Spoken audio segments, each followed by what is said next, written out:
अस्सलाम वालेकुम जी। Welcome back to my channel. उम्मीद करता हूँ आप सब खैरियत से होंगे। जैसा कि आप लोग जानते हैं इंग्लिश 501 जो हिस्ट्री ऑफ इंग्लिश जिन लोगों का सब्जेक्ट है उनकी असाइनमेंट नंबर 1 2023 की आ चुकी है, जिसकी लास्ट डेट 20 जैन है। उससे पहले पहले आप सब ने सबमिट करवानी है। तो इस वीडियो में मैं आपको इसका कंप्लीट सोल्यूशन बताऊंगा असाइनमेंट का। इसके अलावा मैं आपको इसका क्वेश्चन भी समझा दूंगा और उसकी एक्सप्लेनेशन दे दूंगा, ताकि आप इसमें कुछ भी अपनी तरफ से भी ऐड कर सकें। मैं अपनी हर वीडियो की असाइनमेंट क्विज या जीडीपी कोई भी मैं वीडियोस डालता हूँ तो उसमें मैं आपको लाजमी कहता हूँ कि आप एज इट इज़ कॉपी ना कीजिएगा। इससे आपका प्लेजरिज्म लगने का खतरा होता है। तो कुछ ना कुछ अपनी एडिंग लाजमी कीजिएगा ताकि प्लेजरिज्म से बच सके। बेशक इसी आंसर को आप मॉडिफाई करके लिख सकते हैं। तो अगर आप मेरे चैनल पर न्यू है तो लाइक शेयर सब्सक्राइब लाजमी कीजिएगा, ताकि मेरी हर आने वाली वीडियो वर्चुअल यूनिवर्सिटी से रिलेटेड आपको मिल सके। तो इसकी लास्ट डेट जो है वो 20 जैन है। तो सबसे पहले मैं आपको इसका क्वेश्चन समझा देता हूँ कि इस क्वेश्चन में उन्होंने हमें क्या बताया हुआ है। देखिए, उन्होंने कहा कि with the changing socio historical content during 1500 to 1650 certain new factors were introduced that determine the path of English language during the modern period. कि उन्होंने कहा कि 1500 और 1650 के ज़माने में जैसे जैसे समाजी और माशरती तब्दीलियाँ आती रही, तो उसने भी बहुत सारे नए असरात इंग्लिश में मुरतब किए हैं जो कि मॉडर्न पीरियड में हमें नज़र आए हैं। These factors caused English to develop along somewhat different lines from those that had characterized its history in the Middle Ages। के इसमें इंग्लिश में इतनी तब्दीलियाँ आई हैं कि मॉडर्न एजेस में इंग्लिश में काफ़ी तब्दीलियाँ देखने को मिली हैं। तो हमने 10 ऐसे फैक्टर्स लिखने हैं 1500 टू 1650 के दरमियान, जो जो चेंजेस की वजह से इंग्लिश में जो जो तब्दीलियाँ आई हैं और जो जो हमें नए न्यू मॉडिफिकेशंस इंग्लिश लैंग्वेज में हुई है, न्यू न्यू चीज़ें इंग्लिश लैंग्वेज में दी गई हैं, वो उसमें हमने कोई से भी अपने जो हैं वो 10 फैक्टर्स बताने हैं कि क्या क्या तब्दीलियाँ आई हैं। तो क्वेश्चन आपको समझ आ गया कि फिफ्थ। तो चलते हैं इसकी आंसर की तरफ। पॉइंट नंबर 1 में है increased contact and exchange with other languages due to the rise of European colonialism and exploration.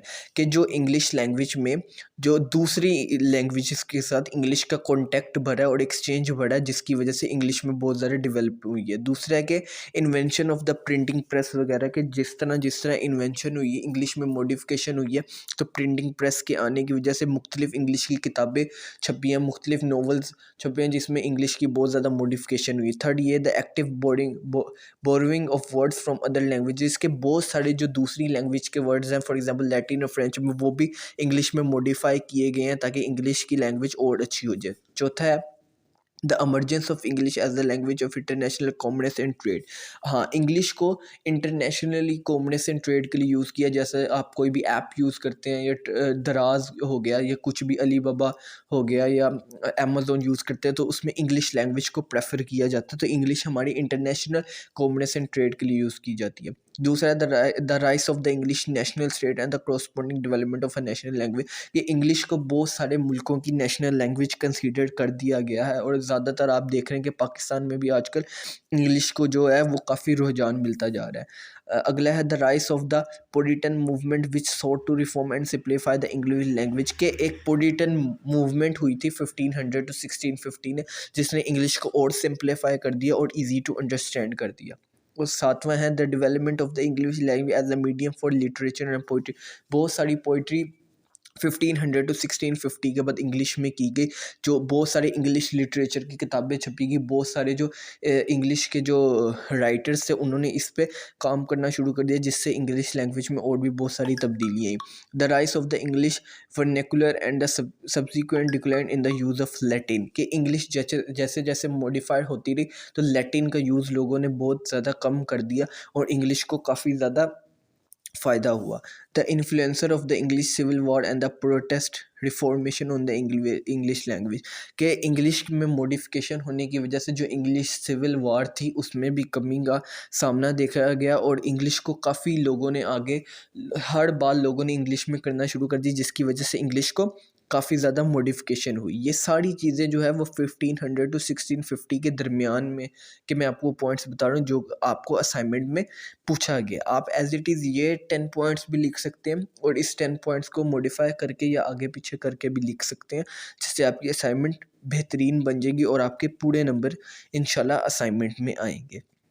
1500 to 1650 के दरमियान जो जो इंग्लिश में मॉडिफिकेशन आई, वो ये मैंने आपको लाइन से पॉइंट व पॉइंट बता दी कि प्रिंटिंग प्रेस बने, बहुत सारे जो दूसरी लैंग्वेज के वर्ड्स थे वो इसमें आए, इंग्लिश को नेशनल लैंग्वेज करार दे दिए, इंग्लिश से सिविल वॉर ख़त्म हुई, उसके बाद इंग्लिश को एज आ नेशनल लैंग्वेज यूज़ किया गया। इंग्लिश के आने की वजह से जो लैटिन है वो कम कर दी गई और जो है वो इंग्लिश का एक स्टैंडर्ड बनाया गया, इंग्लिश स्पेलिंग्स पे काम किया गया। बहुत सारी जो ऐप्स हैं दराज, अमेज़न, अली बाबा, वो इंग्लिश को अपनी ऐप में यूज़ करते हैं। इसके अलावा भी बहुत सारे पॉइंट्स इसमें हो सकते हैं। अभी ये आखिरी पॉइंट जो है, the codification of English grammar by grammarians such as Robert Lowth and Lindley Murray, कि ये रॉबर्ट लूथ एंड लाइंडली मोरे जो है वो इंग्लिश राइटर थे, ग्रामरियंस थे इंग्लिश के, जिन्होंने इंग्लिश के लैंग्वेज में बहुत ज़्यादा काम किया, इंग्लिश ग्रामर पे काम किया, जिसकी वजह से इंग्लिश में बहुत ज़्यादा मॉडिफिकेशन हुई। तो ये थी इंग्लिश 501 की असाइनमेंट। लाइक शेयर सब्सक्राइब लाजमी कीजिएगा ताकि मेरी आने वाली हर वीडियो आपको मिल सके।